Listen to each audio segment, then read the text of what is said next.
નમસ્તે. આજની મુલાકાતમાં આપણે એક એવા વ્યક્તિને મળવું છે કે જે વર્ચ્યુઅલ કરન્સીનું કઈ રીતનું અર્થતંત્ર છે, એની સાથે કઈ રીતે અત્યારની જે અર્થતંત્ર સાથે જોડાયેલી છે એની આખી વાત આપણે સમજવાની છે. હાર્દિક શાહ અમદાવાદમાં ચાર્ટર્ડ એકાઉન્ટન્ટ છે અને કેટલીક ખાનગી કંપનીઓ સાથે પણ એ કામ કરી રહ્યા છે. એ શું માની રહ્યા છે, ખરેખર વર્ચ્યુઅલ કરન્સી ભારતમાં આવે તો શું પરિસ્થિતિ ઊભી થાય એમ છે, અને અત્યારે શું પરિસ્થિતિ છે એની સંપૂર્ણ વાત એમની પાસેથી આપણે જાણીશું. અને ક્રિપ્ટોકરન્સીની અત્યારે શું પરિસ્થિતિ છે અને એના જેવી બીજી કેટલીક કરન્સીઓ ચલણમાં છે અત્યારે ગુજરાત અને ભારત અને વિશ્વમાં, એ બધી આપણે એમની સાથે વાતચીતમાં જાણીશું. અને ખરેખર આ ભારત માટે ઉપયોગી છે કે કેમ એ મહત્ત્વના મુદ્દાઓ પર પણ આપણે એમની સાથે વાત કરીશું. નમસ્તે હાર્દિકભાઈ.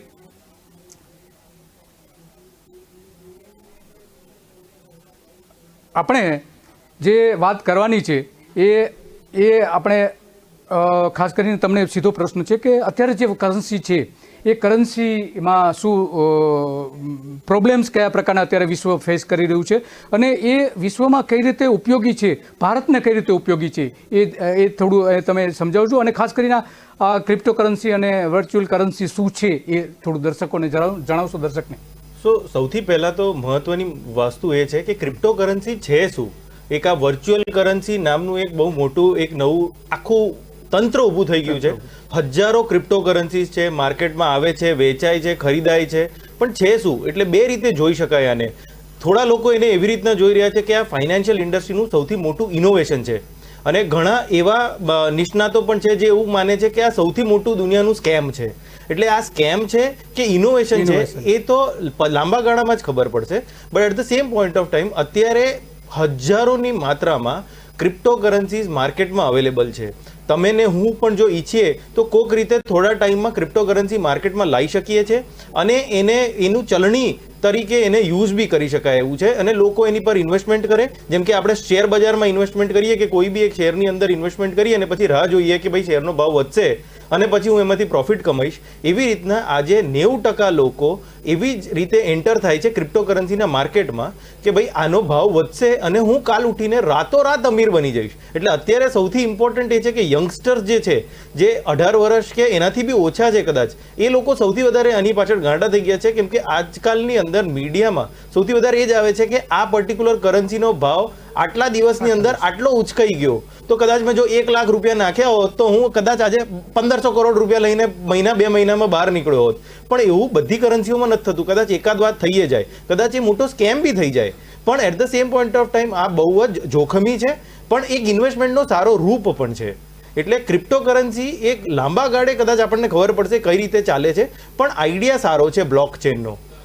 યસ, આઈડિયા સારો છે. હાર્દિક શાહ એવું કહી રહ્યા છે કે આઈડિયા સારો છે, લોકોને ઉપયોગી પણ છે, અને એમાં રોકાણ કરવાથી ખાસ કરીને યંગસ્ટર્સ જે છે એ મેક્સિમમ એમાં રોકાણ કરી રહ્યા છે. કારણ કે જેમાં એમ વળતર મળે છે, જે રીતે શેર બજારમાં રોકાણ કરે છે અને વળતર મળે છે, એ આમાં પણ વળતર મળી રહ્યું છે. જે સામાન્ય રીતે જે સેવિંગ સ્કીમ્સ છે એના કરતાં પણ વધારે વળતર મળે છે. શેર બજાર કરતાં પણ અત્યારે આપણે જોયું છે કે છેલ્લા 2 વર્ષથી કે જ્યારથી નોટબંધી આવી છે ત્યારથી 2016 પછીથી ગુજરાતમાં પણ મોટા પ્રમાણમાં એનું રોકાણ થઈ રહ્યું છે. તો હાર્દિકભાઈ, સૌથી મોટો સવાલ એ છે કે માનો કે 1 લાખ રૂપિયાનું રોકાણ કરે છે તો એનું વળતર નિશ્ચિત રૂપે મળે છે કે અનિશ્ચિત રૂપે મળે છે? ના, આ શેર બજારના જેવું છે, અનિશ્ચિત જ વળતર છે.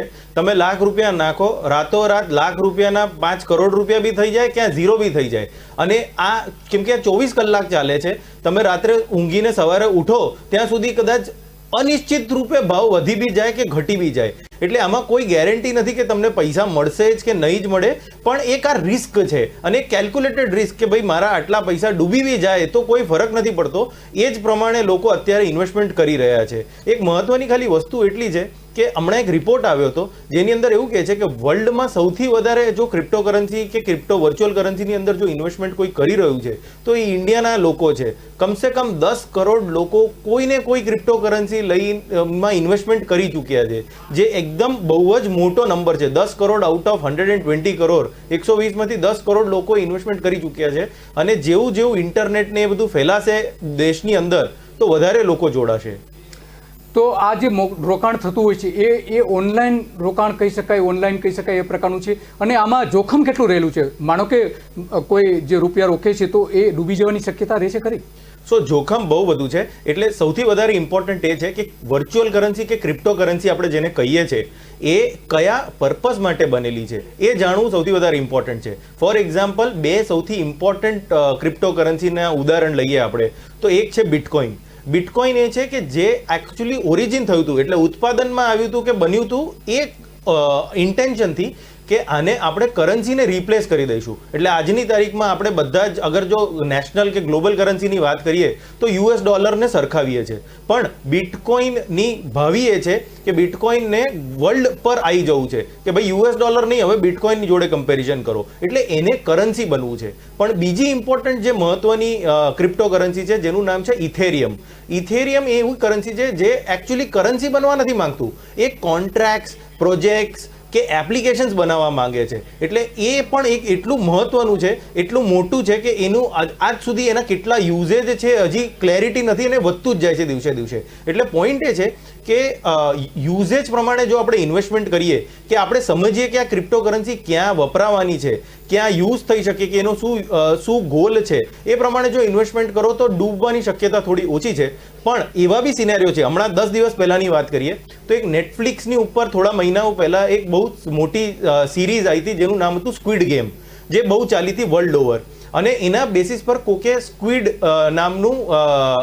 ગેમ નામનું ટોકન બનાવી દીધું, જે રાતોરાત જે એની કરન્સીનો ભાવ બિલકુલ કશો નહોતો, $1 કે એક પૈસો પણ નહોતો, એ રાતોરાત $7 ગયો એક જ દિવસમાં, અને $7 થી પાછો 0 આવી ગયો. એટલે લોકોના કરોડો રૂપિયા ડૂબી ગયા એની અંદર. જે લોકો માની લો કે $2 પર $3 પર એન્ટ્રી લીધી હશે, કે $7 પર પણ એન્ટ્રી લીધી હશે, અને આજે એનો ભાવ 0 થઈ ગયો. એટલે તમારે એ જોઈને એન્ટ્રી લેવી પડે કે હું કયા પ્રોડક્ટ માટે કે કયા ક્રિપ્ટો કરન્સીની અંદર ઇન્વેસ્ટ કરવા માંગુ છું, અને એનું લોંગ ટર્મ ભાવિ શું છે, કે એનો યુઝેજ શું છે. તો એનો હાર્દિકભાઈ, એમાં તો જે ભાવ નક્કી થતા હોય છે, એના દર નક્કી થતા હોય છે, કયા બેઝ ઉપર નક્કી થતું હોય છે?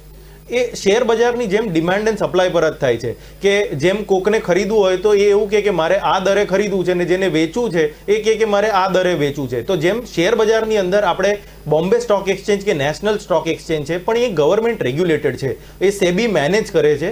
એવી જ રીતે અહીંયા બહુ જ બધા, એટલે આપણે પણ પોતાનું ક્રિપ્ટો એક્સચેન્જ ખોલવું હોય તો થોડું જો IT સપોર્ટ મળી જાય તો આપણે બી આપણું એક્સચેન્જ ખોલી શકીએ. એમ ઇન્ડિયાની અંદર ખૂબ સારા એક્સચેન્જીસ છે, અને એ એક્સચેન્જીસ પર તમે રજીસ્ટર કરો as if you are registering in a bank.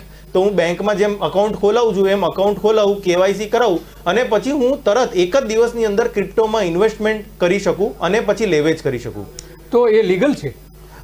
એટલે ઇન્વેસ્ટમેન્ટ કરવું લીગલ છે. ગવર્મેન્ટ, આપણો દેશ છે ને નેગેટિવ રૂપે ચાલે છે, એટલે શું ના કરી શકાય ને એના કાયદા બહુ બધા છે, કે નિયમ, એટલે રેડ લાઇટ સિગ્નલ તોડશો તો દંડ થશે, આ કરશો તો દંડ થશે. એવી રીતના અહીંયા ઇન્વેસ્ટમેન્ટ માટે કોઈ રિસ્ટ્રિક્શન નથી. જે લોકો આને કરન્સીની જેમ વાપરવા માંગે છે, એટલે આજની તારીખમાં લીગલ શું નથી કે મારે માની લો કે દુકાનમાં જઈને કંઈ બી વસ્તુ ખરીદવી છે તો હું બિટકોઇન કે ઇથેરિયમ આપીને એ વસ્તુ નહીં ખરીદી શકું, એ લીગલ નથી. પણ at the same point of time હું જેમ કે શેરમાં ઇન્વેસ્ટમેન્ટ કરું છું, એવી જ રીતે બિટકોઇન કે ઇથેરિયમ કે એવી કોઈ બી કરન્સીની અંદર ઇન્વેસ્ટમેન્ટ કરી શકું, એમાં કોઈ રોકટોક નથી. ઓકે, જે રોકાણ જે કરવા માંગે છે એમના માટે તો કોઈ સવાલ નથી, પરંતુ જે એક કરન્સી તરીકે, એટલે કે ચલણ તરીકેનો ઉપયોગ કરવા, માનો કે અત્યારે આપણે જે રૂપિયાનું જે ચલણ છે ભારતમાં, તો એ રીતનું ચલણ જો અમલમાં મૂકવું હોય તો ન થઈ શકે? હા, એ ના થઈ શકે, કેમ કે આજની તારીખમાં ગવર્મેન્ટ શ્યોર નથી કે કરવું છે કે નહીં. ખાલી અત્યારની તારીખમાં વર્લ્ડમાં એક જ દેશ એવો છે, એલ સેલ્વાડોર, જે હમણાં વેરી રિસેન્ટલી 6 મહિના પહેલા એ લોકોએ બિટકોઇનને એ લોકોની નેશનલ કરન્સી ઘોષિત કરી દીધી, અને બિટકોઇનના ATMs લાવી દીધા. એટલે હવે એ લોકોની ત્યાં વસ્તુ સેવા જે તમારે ખરીદવું હોય બિટકોઇનથી ખરીદી શકો, કે એ નોર્મલ કરન્સીની જેમ વપરાશે. પણ બાકી અત્યારે કોઈ બીજા દેશની અંદર એટલે ખરીદી કરવા માટેની છૂટછાટ છે, પણ એ કરન્સીની જેમ નથી વપરાતું. બરાબર છે. તો હવે જે આ 15મી મીટિંગ મળી રહી છે નાણાં મંત્રી નિર્મલા સીતારામન સાથે, તો એ મીટિંગ જે મળી રહી છે એ કેટલાક બિટકોઇનના બિઝનેસ સાથે જોડાયેલા લોકો સાથેની મિટિંગ છે. તો આ બેઠકમાં શું થઈ શકે, શું કરી શકે, કેન્દ્ર સરકાર શું કરવા માંગે છે? દોઢ વર્ષ પહેલા કેન્દ્ર સરકાર એવું વિચારતી હતી કે આપણે એક કામ કરીએ કે આપણે ક્રિપ્ટોકરન્સીને બેન જ કરી દઈએ. ક્રિપ્ટોકરન્સીનું ઇન્વેસ્ટમેન્ટ બી ના થઈ શકે, ક્રિપ્ટોકરન્સીનું કોઈ બી ચલણી ના થઈ શકે, કશું ના થઈ શકે. પણ જે રીતે ઇન્ડિયાના લોકો ક્રિપ્ટોકરન્સીની અંદર ઇન્વેસ્ટમેન્ટ કરી રહ્યા છે અને એ રીતે છેલ્લા 1 વર્ષની અંદર આપણે જોઈએ તો કમસે કમ મતલબ મેસિવ ગ્રોથ આવ્યો છે ઇન્ડિયાના લોકો જે ક્રિપ્ટોકરન્સીની અંદર ઇન્વેસ્ટ કરે છે. એટલે તો હવે જે ગવર્મેન્ટના સૂર બદલાઈ ગયા છે. હવે ગવર્મેન્ટ એવું વિચારે છે કે આટલા લોકો ઇન્વેસ્ટમેન્ટ કરી ચૂક્યા છે, જેવું આટલું એડવર્ટીઝમેન્ટ વધી રહી છે, તમે જોશો બધા નેશનલ ટેલિવિઝન પર ક્રિપ્ટોકરન્સીના એક્સચેન્જીસની એડવર્ટીઝમેન્ટ આવી રહી છે. તો ગવર્મેન્ટ હવે એવું વિચારે છે કે આપણે કેમ આને ડિજિટલ અસેટ તરીકે ના ઓળખી કાઢીએ, એટલે એઝ ગુડ એઝ શેર્સ એવું માની લઈએ આપણે એકવાર, અને આની પર કેમ ટેક્સ ના લઈ લઈએ. એટલે ઇન્કમ ટેક્સ જે લોકો, જો તમે કમાઓ કંઈ એની ઉપર, જો પ્રોફિટ થાય તો એની પર ઇન્કમ ટેક્સ, અને વેચાણ ને ખરીદીની ઉપર જીએસટી, તો ગવર્મેન્ટની પણ આવક વધે. એટલે ગવર્મેન્ટ અત્યારે એવું વિચારી રહ્યા છે કે એને ડિજિટલ અસેટ કરીને હું ટેક્સ કલેક્ટ કરતો થઈ જાઉં તો મને બી વધારે પૈસા મળશે. તો કેન્દ્ર સરકાર 2018 સુધી એવું વિચારતી હતી કે આના ઉપર ક્રિપ્ટોકરન્સીને આપણે મંજૂરી ન આપવી જોઈએ. તો હવે એકાએક શા માટે કરવામાં? ખાસ કરીને જ્યારે 2016માં નોટબંધી આવી ત્યારથી એકદમ ચલણ વધી ગયું છે આના રોકાણમાં, એવું લાગે છે? કરેક્ટ. એટલે ક્રિપ્ટોકરન્સી જે છે ને એ અનોનિમસ ટ્રાન્ઝેક્શન વાળું છે. એટલે જે માણસો ખાલી ઇન્વેસ્ટમેન્ટ રૂપે હું ઓનલાઈન એપ્લિકેશનમાં જઉં છું ને ખરીદું છું, એના કરતાં એનો બિગર યુઝેજ એ છે કે હું કોઈને પણ એક કરન્સી બીજા માણસને મોકલું અને મારી જોડે જો આઈટીની ક્ષમતા હોય તો એ ટ્રેસ ના થઈ શકે, કેમ કે એ અનટ્રેસેબલ છે, અનોનિમસ છે. એટલે સૌથી મોટો દુરુપયોગ જે છે જે બિટકોઇનનો કે બાકી કોઈ બી વર્ચ્યુઅલ કરન્સીનો થઈ શકે એમ છે એ અનોનિમસ ટ્રાન્ઝેક્શન થઈ શકે એમ છે. જેનાથી એવું થાય કે માની લો મારે કોઈ બી દુરુપયોગી પ્રોડક્ટ ખરીદવી હોય કે કોઈ બી વસ્તુઓ દેશને હાનિકારક પણ હોય કે ઇવન હવાલાના ટ્રાન્ઝેક્શન કરવા હોય તો એ વસ્તુઓ બિટકોઇનથી કે બિટકોઇન જેવી વર્ચ્યુઅલ કરન્સીથી બહુ ઇઝી થઈ શકે એવી છે. એટલે ગવર્મેન્ટ પહેલા એવું વિચારતી હતી કે આપણે આને નાબૂદ કરી દઈએ, પણ હવે એટલી પોપ્યુલારિટી વધી ગઈ છે આ દેશની અંદર એટલે ગવર્મેન્ટ એવું વિચારે છે કે આપણે ટેક્સ નાખીને એને હું બી થોડોક એમાં ભાગ આપું અને પૈસા કમાવું. તો સરકાર આના પર માનો કે જીએસટી છે, ઇન્કમ ટેક્સ છે, નાખી શકે?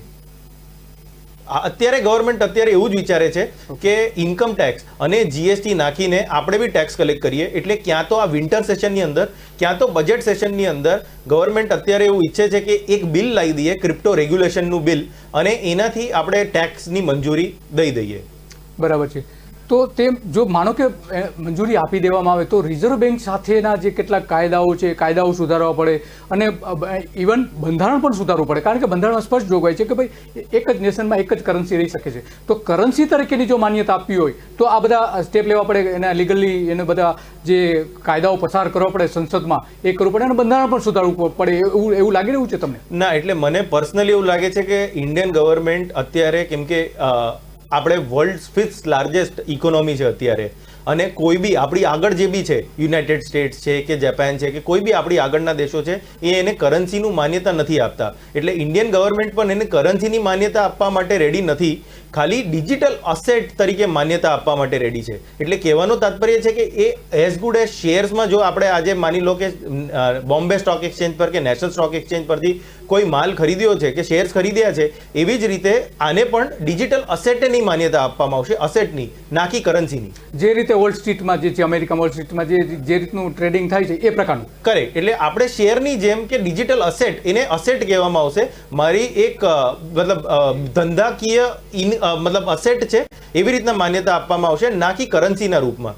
તો આમાં ફ્રોડ થવાની પણ કેટલી શક્યતા રહે છે? પૂરી શક્યતા છે ફ્રોડ થવાની. જેમ મેં તમને એક એક્ઝામ્પલ આપ્યો કે સ્ક્વિડ ગેમ ટોકન, અને આ બહુ રિસન્ટ છે, 15 દિવસ પહેલા જ આવું થયું હતું. એવી જ રીતે અત્યારની તારીખમાં હજારો ક્રિપ્ટોકરન્સી માર્કેટમાં અવેલેબલ છે. ઘણી બધી એવી કરન્સી છે જે 1 પૈસાથી પણ ઓછી વેલ્યુની છે, 1 પૈસાથી પણ ઓછી વેલ્યુ છે ઇન્ડિયન રૂપીમાં. એટલે આપણે એવું ઈચ્છીએ કે મારી જોડે કરોડો કોઈન આવી જાય અને પછી હું માની લો લાખો રૂપિયા નાખી દઉં અને કાલ ઉઠીને લોકો ભાગી જાય, જે લોકોએ ક્રિએટ કરી હતી. એને બહુ મતલબ એને કહેવાય છે પમ્પ એન્ડ ડમ્પ સ્કીમ. પહેલાં હું નાખું અને લોકોને આકર્ષું અને પછી હું વેચીને ભાગી જાઉં પૈસા લઈને. એટલે આવી પમ્પ એન્ડ ડમ્પ સ્કીમ બહુ જ ચાલે છે ક્રિપ્ટો માર્કેટમાં. એટલે જ મેં ફરી એકવાર રિપીટ કરું જે મેં પહેલાં કીધું કે પર્પસ જોઈને જ ક્રિપ્ટોકરન્સીની અંદર ઇન્વેસ્ટ કરો જો કરવું હોય તો, અધરવાઇઝ નહીં. તો કયા પ્રકારની ક્રિપ્ટોકરન્સીમાં અત્યારે રોકાણ કરવું જોઈએ ગુજરાતના લોકો? માનો કે તમારે સલાહ આપવાની હોય કે આમાં રોકાણ કરવું જોઈએ તો કેમાં કરવું જોઈએ? સો જોઈને રોકાણ કરવું જોઈએ. આ બહુ જ રિસ્કી છે. સૌથી પહેલી વસ્તુ તો એ છે કેમ કે આનું કોઈ લિમિટ નથી. જ્યારે બિટકોઇન ચાલુ થયું હતું ત્યારે એની કોઈ વેલ્યુ નહોતી. આજની તારીખમાં બિટકોઇન ઓલ ટાઈમ હાઈ કંઈક $70,000 આસપાસ ચાલે છે. એટલે કાલે ઉઠીને લોકો એવું બી કહે છે કે $1 મિલિયન બી થઈ જશે વહેલા મોડું. પણ at the same point of time bitcoin છે, ઇથેરિયમ છે કે મોટા જે કોઇન્સ છે જેની વર્લ્ડમાં એક્સેપ્ટેબિલિટી થઈ ગઈ છે, એ કરન્સી કે ક્રિપ્ટોકરન્સીઝ જે છે એ માં ઇન્વેસ્ટમેન્ટ હજી કરી શકાય. પણ એક બીજી કેટેગરી છે આખી મીમ કરન્સી, મીમ કોઈન કહેવાય જેને. જે મીમ કોઈન એવા છે કે જે જોક માટે બનાવેલા છે, જેની કોઈ એકચ્યુઅલ યુઝેજ નથી, એ જોક જ છે પ્રેક્ટિકલી, ને જોકની જેમ જ વપરાય છે.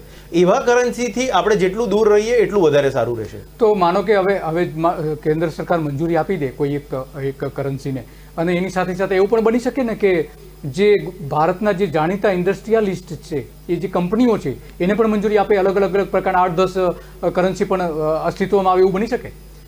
એમાં અત્યારે આજની તારીખમાં બી કોઈ રોકટોક નથી. ઇન્ડિયાના ખૂબ સારા એવા લોકો છે જે લોકોએ પોતાની કરન્સી બનાવેલી છે. એક હું તમને એક્ઝામ્પલ આપું. ઇન્ડિયાની એક one of the largest cryptocurrency જે કહેવાય છે, જેનું નામ છે મેટિક કે પોલિગોન, એ બહુ જ મોટી કરન્સી કહેવાય. એ ટોપ 50માં આવે છે ઇન ટર્મ્સ ઓફ ક્રિપ્ટોકરન્સી, જે ઇન્ડિયાના લોકોએ બનાવેલી છે, આઈઆઈટીમાંથી ભણેલા લોકોએ બનાવી છે, અને એના બી જુદા જુદા પર્પસીસ છે. એટલે કોઈ રિસ્ટ્રિક્શન નથી. કાલે કોઈ બી મોટો ઇન્ડસ્ટ્રીયલિસ્ટ એની પોતાની કરન્સી બનાવી શકે. બરાબર છે. તો અત્યારે જે કેન્દ્ર સરકાર કાયદો લાવવા માંગે છે, એ કયા પ્રકારનો કાયદો લાવશે? એ ખાલી એવું કહેશે કે આને ચલણીની તરીકે નહીં યુઝ થાય, પહેલી વસ્તુ. એટલે હું એનાથી ગુડ્સ કે સર્વિસ કે બધું કોઈ બી વસ્તુઓ ખરીદી નહીં શકું માર્કેટમાં જઈને. એટલે દુકાનમાં જઈને કહું કે હું આ ક્રિપ્ટોકરન્સી આપું ને મને આ ગુડ્સ કે સર્વિસ આપી દો, તો એવું નહીં થાય, પહેલી વસ્તુ. બીજી વસ્તુ, એને ડિજિટલ અસેટની માન્યતા આપવામાં આવે, અને એનાથી ડિજિટલ અસેટની માન્યતા આપવામાં આવે એટલે એના પર ગવર્મેન્ટ ટેક્સ લગાવી શકે. એટલે આ બે વસ્તુઓ છે જે કદાચ જે નવું રેગ્યુલેશન આવશે એની અંદર આવશે. અચ્છા, તો સરકારનો કદાચ હેતુ, એ બે હેતુ હોઈ શકે આમાં. એક તો લોકોને સેફટી પૂરી પાડવી કે જેથી કરીને આમાં ચીટિંગ ન થાય, અને એ છેતરાય તો એના માટેના કાયદા હોય કે કોઈ છેતરાય તો એને વળતર કોણ આપી શકે, કઈ રીતના, એ એક હોઈ શકે. અને બીજું કે જે અત્યારે રોકાણકારોને જે સલામતી જોઈએ છે એ પણ આપી શકે. ગવર્મેન્ટ સલામતી આપી શકે એમ નથી, કેમ કે આ અનોનિમસ છે. અનોનિમસ એટલે કે કોને ખરીદ્યું, કોને વેચ્યું, કોની પાસે ગયું, એની કોઈ ઇન્ફોર્મેશન કોઈની પાસે નથી. એટલે ગવર્મેન્ટ, અને કેટલું મોટું થઈ ગયું છે આ આખી જે ક્રિપ્ટોકરન્સીની દુનિયા છે, એની ટોટલ માર્કેટ કેપિટલાઇઝેશન જોઈએ તો $3 ટ્રિલિયન છે. $3 ટ્રિલિયન. એટલે આખા દેશની જીડીપી જેટલી છે ટોટલ આખા વર્ષની, એટલી મોટી ક્રિપ્ટોકરન્સીની માર્કેટ છે. એટલે કાલ ઉઠીને હું કોઈ બી ભૂલ કરું ને કોઈ બી શેરની અંદર પૈસા નાખું, મારા પૈસા ડૂબી જાય, એમ સરકાર મને વળતર નથી આપતી કોઈ બી રાતનું, કે રૂપિયા મને પાછા નથી આપતી. એવી જ રીતે ક્રિપ્ટોકરન્સીની અંદર જો હું કોઈ પૈસા નાખું ને પૈસા મારા કોઈ રીતે ડૂબી જાય, તો મને નથી લાગતું કે સરકાર એના પૈસા પાછા આપશે. તો આમાં એનો મતલબ સીધો એ થયો કે કેન્દ્ર સરકાર જે બિલ લાવી રહી છે, તો એમાં મૂળ હેતુ તો એમનો ઉપર ટેક્સ નાખવાનો જ દેખાઈ રહ્યો છે. હા, એટલે વર્ચ્યુઅલ કરન્સી તરફ વર્ચ્યુઅલ કરન્સીની જેમ ના વપરાય એની બહુ ક્લિયરલી જોગવાઈ લાવી દે. અને બીજું, ટેક્સ નાખવા માટે એને ડિજિટલ અસેટ તરીકે એને માન્યતા આપે. એટલે પછી જે બી એના જે બીજા રેગ્યુલેશન્સની અંદર ચેન્જ કરવા પડે એ કરીને એની પર ટેક્સ લાવે. તો એવું પણ બની શકે કે માનો કે ઘણી બધી કંપનીઓ આ શરૂ કરે, અહીંયા જાણીતી કંપનીઓ જે છે, અને પબ્લિક પાસેથી એ ડિપોઝિટ રૂપે પણ પૈસા લઈ શકે, અને પોતે એક જાહેર કરે ભાઈ અમારી આ કરન્સી છે, તો આ ક્રિપ્ટોકરન્સી છે. તો એવું પણ બની શકે ને કે એના દ્વારા ડિપોઝિટ પણ ઘણી બધી કંપનીઓ ભેગી કરી શકે. હા, એટલે આ જેમ કે આપણે શેર બજારની જેમ સરખાવીએ આને, તો આજની તારીખમાં ખૂબ સારા આઈપીઓ આવી રહ્યા છે શેર બજારની અંદર, કે નવી કંપનીઓ આવે, પોતાનું કંપનીનું શેર સ્ટોક એક્સચેન્જમાં લિસ્ટિંગ કરાવે, અને એવી રીતના પૈસા ઉઘરાવે, અને એમાં એ લોકો પોતાનું હોલ્ડિંગ ઘટાડે. પણ અહીંયા ક્રિપ્ટોકરન્સીની અંદર ઇનિશિયલ કોઈન ઓફરિંગ કે ICO કહેવાય છે, જ્યાં આગળ એ લોકો કોઈન લિસ્ટ કરે અને લોકોની જોડેથી પૈસા ઉઘરાવે. એ આજની તારીખમાં પણ બહુ કોમન પ્રેક્ટિસ છે. એટલે ઇનિશિયલ કોઈન ઓફરિંગ કોઈ બી મોટા બિઝનેસમેનો પણ કે કોઈ બી માણસ, હું કે તમે પણ આપણે કોઈ કોઈન બનાવીને કરી શકીએ એમ છે, અને પૈસા ઉઘરાઈ શકીએ એમ છે. બરાબર છે. તો ટૂંકમાં સરકાર જે બિલ લાવે છે, તો એનો મૂળ હેતુ તો જે ઇન્કમ ઊભી કરવાનો, વધારે દેખાઈ રહ્યો છે, જે લોકોને સેફટી આપવા, કારણ કે સેફટી તો આપી શકે એમ નથી. ક્યાં કઈ રીતે એનો ભાવ વધારો થાય છે, કોણ શું કરી રહ્યું છે, એ માર્કેટ ઉપરનો કંટ્રોલ તો કોઈનો નથી. તો એના માટે તો એ સેફટી આપી શકે એવું નથી. અત્યારે તો એવું સ્પષ્ટપણે દેખાઈ રહ્યું છે. તો ઘણી બધી લેભાગુ કંપનીઓ પણ પછી એમાં કૂદી પડશે, એવું નહીં બની શકે? એ આજની તારીખમાં પણ છે જ, અને કદાચ આગળ ચાલીને વધી બી શકે, પણ at the same point of time government એની અંદર કંટ્રોલ કરી શકે એમ નથી, કેમ કે આ બધું જ એનોનિમસ છે. એટલે કોણ આવ્યું, કોને બનાવ્યું, કોને ગયું. કેમ કે આજે ફોર એક્ઝામ્પલ બિટકોઇન જે સૌથી મોટી કરન્સી છે, એનો ક્રિએટર કોણ છે આજ સુધી નથી ખબર. કોને બનાવી હતી કે એક નામ છે, ખાલી નામ છે સતોશી નાકામોટો, પણ એ કોણ છે, ક્યાં રહે છે, કોઈને ખબર નથી. એટલે એ બેસિકલી એવી રીતના જ કોની બનાવ્યું હતું, કોની પાસે સૌથી વધારે હોલ્ડિંગ છે એ બી ખબર નથી. અને ખાલી વેલ કહેવાય છે કે જેની જોડે સૌથી વધારે હોલ્ડિંગ હોય, એક અક્ષર છે, એટલે XYZ123 નામનો એક નામ છે, પણ કોણ છે, એની પાછળ કોણ ખરીદે છે, કોણ વેચે છે, એ કોઈને ખબર નથી. એટલે આ એકદમ અનોનિમસ છે. એટલે સરકાર કશું ના કરી શકે આવી સિચ્યુએશનની અંદર. તો એવી કોઈ જાણીતી કંપનીને જવાબદારી સોંપે કે તમે આ પ્રકારની ભારતમાં કરન્સી ચાલુ કરો, ક્રિપ્ટોકરન્સી, એ બની શકે? ચોક્કસ બની શકે, એમાં કોઈ રોકટોક નથી. ખાલી એટલું છે કે એનો યુઝેજ શું છે, એ ક્રિપ્ટોકરન્સી બનાવીને હું શું કરીશ, ક્યાં વાપરીશ, મારો ઉદ્દેશ્ય શું છે લાવવાનો, એ જો ક્લિયર થઈ જાય તો પછી ચોક્કસ કોઈ બી લાવી શકે. માનો કે અત્યારે જે આ કરન્સી અત્યારે જોવા મળે છે ભારતમાં, ખાસ કરીને ગુજરાતમાં, તો ગુજરાતમાં ઘણા મોટા પ્રમાણમાં લોકોએ રોકાણ કર્યું છે અને એના સ્કેમ પણ થયા છે. 88,000 કરોડ રૂપિયાનો સ્કેમ સુરતની એક કંપની, સુરતમાં બનેલી એક સ્થાપેલી કંપની, પરંતુ કેનેડામાં રહેતા લોકોએ એના ઉપર મોટું સ્કેમ કરેલું હતું ને એની સામેની કેટલી બધી ફરિયાદો થઈ હતી, તપાસ થઈ હતી, CID ક્રાઇમને પણ તપાસ સોંપવામાં આવી હતી, હોમ મિનિસ્ટર સમક્ષ એની રજૂઆતો કરવામાં આવી હતી, અને એના આધારે આખું એક પ્રકરણ બહાર આવ્યું હતું કે ગુજરાતમાં જ માત્ર 88,000 કરોડ રૂપિયાની છેતરપિંડી થઈ હોઈ શકે એવી શક્યતાઓ પણ બતાવવામાં. જો કે ટોટલ ફિગર તો નહોતો આવ્યો. લોકોએ જે ફરિયાદ કરી હતી 1.25 કરોડ રૂપિયા સુધીની જ ફરિયાદો કરી હતી. તો બાકીના જે નાણાં હતા, એનો મતલબ એ થયો કે કાળા નાણાં હતા. તો આમાં કાળા નાણાંનું પ્રમાણ પણ એ ત્યાં એનું ટ્રેડિંગ થઈ શકે એવું પણ બની શકે ને? એટલે જ ગવર્મેન્ટો આને ક્લિયરલી માન્યતા આપવા નથી માંગતી, કેમ કે એકવાર જો પૈસા આની અંદર જતા રહ્યા પછી એ કઈ રીતે ફરે છે, ક્યાં ફરે છે, કોણ લઈ જાય છે, એની કોઈ ક્લેરિટી રહેતી નથી. એટલા માટે જ ગવર્મેન્ટ માન્યતા આપતી નથી. અને આ સૌથી મોટો સ્ત્રોત છે હવાલા ટ્રાન્ઝેક્શન કરવા માટે કે કોઈ બી રીતે તમારે નાણાં એકબીજાથી કરવા માટે. આજની તારીખમાં હું તમને કહું તો વર્ષ પહેલાં ગવર્મેન્ટે ઘણા બધા એવા લોકોને પકડ્યા હતા જે લોકો અહીંથી પૈસા ચાઇના ને બીજા બધા કન્ટ્રીમાં મોકલી રહ્યા હતા ખોટા મીન દ્વારા. એટલે અહીંથી બિટકોઇન ખરીદે ને બિટકોઇન ત્યાં બીજે મોકલી દે, અને એવી રીતના પૈસા એક કન્ટ્રીમાંથી બીજા કન્ટ્રીમાં ઓટોમેટિક ટ્રાન્સફર થઈ જાય. એના માટે હવાલાની પણ જરૂર ના પડે. એટલે જે મોડસ ઓપરેન્ડી હવાલા ઓપરેટર વાપરે છે એના કરતાં સિમ્પલ મોડસ ઓપરેન્ડી છે, અને ઓનલાઈન છે, ક્યાંય જવું નથી પડતું, કોઈને બતાવવું નથી પડતું. એટલે કોઈ બી ગવર્મેન્ટ આને માન્યતા આપવા માંગતી નથી. ને જનરલ કેસમાં આપણે એવું જોઈએ કે કોઈ બી ગવર્મેન્ટ આવે તો એનો પાવર કેમ ઓછો કરે, એટલે એના માટે એ લોકો જનરલી માન્યતા આપશે નહીં. તો આમાં એવું બની શકે કે આ જે રોકાણ થાય, આમાં રોકાણ જો થાય તો શેર બજારને નહીં સીધી અસર થઈ શકે, શેર બજારના રોકાણમાં અસર થઈ શકે? હા, એટલે ચોક્કસ. અત્યારે કેટલા બધા લોકો, એક જે રિપોર્ટ આવ્યો હતો જેમાં એવું કહે છે કે 10 કરોડ લોકો ઇન્ડિયાના એવા છે જે લોકો ઇન્વેસ્ટમેન્ટ કર્યું છે. હવે માની લો 1000 રૂપિયા પણ ઇન્વેસ્ટમેન્ટ કર્યું છે, તો એ પૈસા અગર જો આની અંદર ના નાખ્યા હોત ને શેર બજારની અંદર નાખ્યા હોત તો શેર બજાર કેટલું ઊંચું ગયું હોત કે કેટલું વધારે એની અંદર ઇન્વેસ્ટમેન્ટ આવ્યું હોત. એવી જ રીતે અત્યારે શું છે કે શેર બજારની અંદર એક ક્લેરિટી છે કે હું રાતોરાત અમીર નથી બની જવાનો. એકાદ ઇન્સ્ટન્સ હોય કરોડોની અંદર, પણ હું રાતોરાત અમીર નથી બની જવાનો. પણ આ ક્રિપ્ટોકરન્સીમાં આપણે છાપામાં વાંચીએ છીએ, ઇન્ટરનેટ પર વાંચીએ છીએ, ઘણી બધી જગ્યાએ એવું વાંચીએ છીએ કે મેં આજે 1000 રૂપિયા નાખ્યા અને મને લાખ રૂપિયા મળ્યા. એટલે એવી સિચ્યુએશનની અંદર આજની તારીખમાં યંગસ્ટર્સ જે છે એ લોકોને બસ એવું જ જોઈએ છે કે હું રાતોરાત અમીર બની ગયો. એટલા માટે એ લોકો આ ક્રિપ્ટોકરન્સીની અંદર પૈસા નાખવા માંગે છે. પણ એમાં ગુમાવવાનો પણ વારો આવી શકે છે. હા, એટલે એટલે 100% રિસ્ક છે. એટલે મારી ખાલી એક જ એડવાઇસ એવી રહેશે કે એટલા જ પૈસા ઇન્વેસ્ટ કરો જો તમારે કરવા હોય તો, જેટલા તમે નુકસાન સહન કરી શકો. 100% ડૂબી જાય તો જેટલું નુકસાન સહન કરી શકો એટલા જ પૈસા નાખજો. એટલે વધારાના પૈસા હોય તો જ આમાં રોકાણ કરવું જોઈએ. Correct, exactly. બરાબર. તો હવે માનો કે આજે જે કિસ્સો હમણાં બહાર આવ્યો છે કે ક્રિપ્ટોકરન્સીના કેટલીક જે એની જે વેબસાઇટ છે અને જે એપ્લિકેશન છે એને હેક કરી દેવામાં આવી છે, એવા સમાચારો પણ આવ્યા છે હમણાં તો થોડા દિવસની અંદર જ. તો આ જો થાય તો અફરાતફરી મચી શકે ને જે માર્કેટ છે એની માર્કેટની અંદર. એટલે ક્રિપ્ટોકરન્સી છે ને એક થોડુંક ટેકનિકલ આખું સબ્જેક્ટ છે.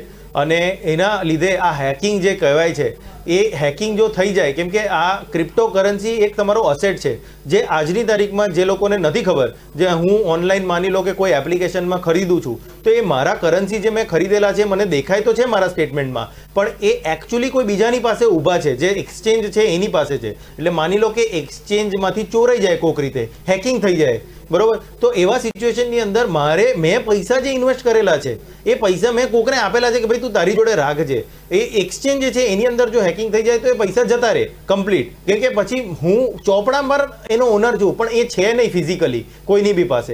એટલે એવા સિચ્યુએશનની અંદર જો હેકિંગ થઈ જાય તો ખૂબ નુકસાન થાય બધાને, જે લોકો ઇન્વેસ્ટર્સ છે એ લોકોને, અને જે એક્સચેન્જ છે એની બી માન મર્યાદા ખલાસ થઈ જાય. એટલે હેકિંગ એક એવી વસ્તુ છે જે બહુ મતલબ આની અંદર જો થાય તો બધાને નુકસાનરૂપ છે. એનો મતલબ કે અત્યારે જે રીતનું શેર બજારમાં રોકાણ એકદમ સેફ ગણાય છે, એટલે કે જે એમાં મોટાભાગે નુકસાન જે તમે રોકાણ કર્યું છે એમાં એટલું નુકસાન નથી જતું કે જે બિટકોઇનમાં જતું હોય છે. અને એ રીતે બચતો જે થાય છે, નાની બચત છે, પોસ્ટ ઓફિસની બચત છે અથવા તો કોઈ પ્રકારની બચત છે, તો એમાં જેટલું રિસ્ક છે એના પ્રમાણમાં આમાં કેટલું રિસ્ક, કેટલા પર્સન્ટેજ તમે રિસ્ક આપો છો? સો શેર બજારમાં આજની તારીખમાં લોકો હવે છે ને બહુ હવે વિથ ફેસબુક, ઇન્સ્ટાગ્રામ ને બધામાં હવે લોકો ટીપો આપતા થઈ ગયા છે, એસએમએસો પર ને મતલબ વોટ્સએપ પર ટીપો આવતી થઈ ગઈ કે આ શેરમાં ઇન્વેસ્ટમેન્ટ કરો, આ શેરમાં ઇન્વેસ્ટમેન્ટ કરો. એવી જ રીતે હવે લોકો ક્રિપ્ટોકરન્સીના પણ બધા ખોલીને બેસી ગયા છે કે આ ક્રિપ્ટોકરન્સીની અંદર ઇન્વેસ્ટમેન્ટ કરો, આ ક્રિપ્ટોકરન્સીની અંદર ઇન્વેસ્ટમેન્ટ કરો. પણ જનરલ થંબ રૂલ એ છે કે જો એફડી તમને 5-6% આજની તારીખની અંદર આપે છે તો તમને કદાચ શેર બજાર 10%, 12%નું રિટર્ન છોડી આપે, પણ લોકો ક્રિપ્ટોકરન્સીની અંદર એવી રીતના જાય છે કે મને 1000% કે ટાઈમ્સમાં પૈસા મળે, અને એ બી રાતોરાત મળે. એવું નહીં કે મારી જોડે હવે ધીરજ નથી, હું વર્ષ ઊભો નથી રહેવા માંગતો 10% રિટર્ન કમાવા માટે, મારે રાતોરાત પૈસા જોઈએ છે 2 દિવસ 4 દિવસની અંદર, એટલે જ લોકો ક્રિપ્ટોકરન્સીની અંદર ઇન્વેસ્ટમેન્ટ કરે છે. બાકી ક્રિપ્ટોકરન્સીની અંદર લોંગ ટર્મ, સારા ક્રિપ્ટોકરન્સીની અંદર તમે જો ઇન્વેસ્ટમેન્ટ કરો તો કદાચ લોંગ ટર્મમાં સારા પૈસા ચોક્કસ મળી શકે એવું દેખાય છે. બરાબર. લોંગ ટાઈમ માટે આ એક રોકાણ કરવું વધારે સલામત તો ન જ કહી શકાય બીજા બધાના ઇન્વેસ્ટમેન્ટની સામે. તો મોટો સવાલ એ છે કે માનો કે આને એક કરન્સી તરીકે અત્યારે જે રીતે આપણે ભારતમાં રૂપિયાની જે ચલણ છે એ જ રીતે કોઈ પણ કંપનીને આનું ચલણ તરીકેની જવાબદારી સોંપે અથવા એને માન્યતા આપવામાં આવે તો શું પરિસ્થિતિ ઊભી થાય આપણા અર્થતંત્ર ઉપર? અત્યારે તો ખાલી એક જ કન્ટ્રી છે, અલ સેલ્વાડોર, જેને બિટકોઇનને માન્યતા આપવામાં આવી છે. એટલે કહેવું બહુ ડિફિકલ્ટ છે કે જો ભારત જેવા મોટા દેશની અંદર એને માન્યતા આપવામાં આવે તો શું થાય, કેમ કે એ બહુ રેગ્યુલેટેડ થવું જોઈએ, ક્યાં જાય છે, કોને જાય છે, આરબીઆઈએ કે સેબીએ એને પૂરેપૂરું ચકાસવું ને ચેક કરવું રહેશે. પણ આજની તારીખમાં મને નથી લાગતું કે નજીકના 10-15 વર્ષમાં બી મને નથી લાગતું કે કોઈ બી ક્રિપ્ટોકરન્સીની અંદર કોઈ બી ક્રિપ્ટોકરન્સી જે સરકારે નથી બનાવેલી એ ક્રિપ્ટોકરન્સીને ગવર્મેન્ટ માન્યતા આપે. તો માનો કે ગુજરાત સરકાર પોતે જ પોતાની કરન્સી મૂકી શકે? મૂકવા માટે તો મૂકી શકે, પણ આઈ ડોન્ટ થિંક સો. મતલબ સરકાર આવા નિયમ અત્યારે નહીં લે, નહીં તો બાકી બધા જે સરકારની સિક્યોરિટીઝ છે, આજે ફોર એક્ઝામ્પલ એક દિવસ પહેલાં મોદી સરકારે એવો નિર્ણય લીધો છે કે હવે કોઈ બી સામાન્ય માણસ પણ ગવર્મેન્ટની સિક્યોરિટીઓની અંદર ઇન્વેસ્ટમેન્ટ કરી શકશે, જે અત્યાર સુધી બેન્કો અને ફાઇનાન્શિયલ કંપનીઓ જ કરી શકતી હતી. તો એનું ચલણ બિલકુલ બંધ થઈ જશે કમ્પ્લીટ. એટલે ગવર્મેન્ટ અત્યારે નજીકના ભવિષ્યમાં એવું નહીં કરે. તો ભારતમાં કેટલું આનું ટર્નઓવર હશે અત્યારે?